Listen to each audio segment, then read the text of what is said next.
sont les vieux livres surtout qui attrapent les vilaines maladies, ceux dont la couverture est en cuir, les peaux de veau et les peaux de vache. On le connaissait surtout comme comédien et auteur de pièces de théâtre. Le voici par exemple ici face aux élèves du périscolaire en décembre 2011.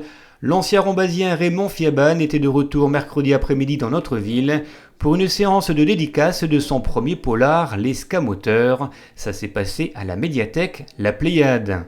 Inspiré du célèbre tableau de Jérôme Bosch, l'auteur a choisi la Lorraine comme décor de sa première intrigue. L'escamoteur, c'est l'art d'attirer l'attention. C'est mon métier, hein. Pendant des années, j'ai été comédien.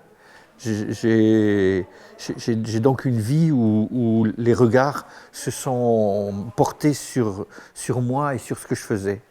Sauf que l'escamoteur, c'est aussi celui qui attire le regard pour faire oublier le quotidien de la vie. L'escamoteur, c'est l'histoire d'un artiste, d'un magicien, qui a un numéro de magie, qui tourne de ville en ville, qui est de passage à Metz, et il va mettre le doigt dans un engrenage en rentrant dans la cathédrale de Metz.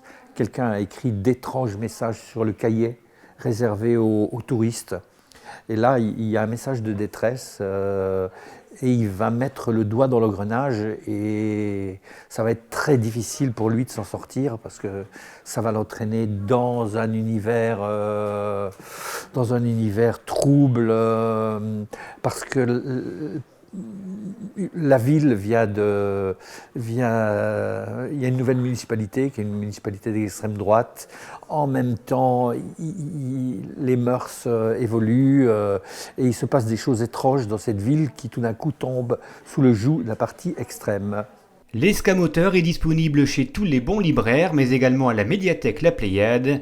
Et puis retrouvez dans notre prochain mag Méli-Mélo le portrait détaillé de Raymond Fiaban, un Lorrain de cœur.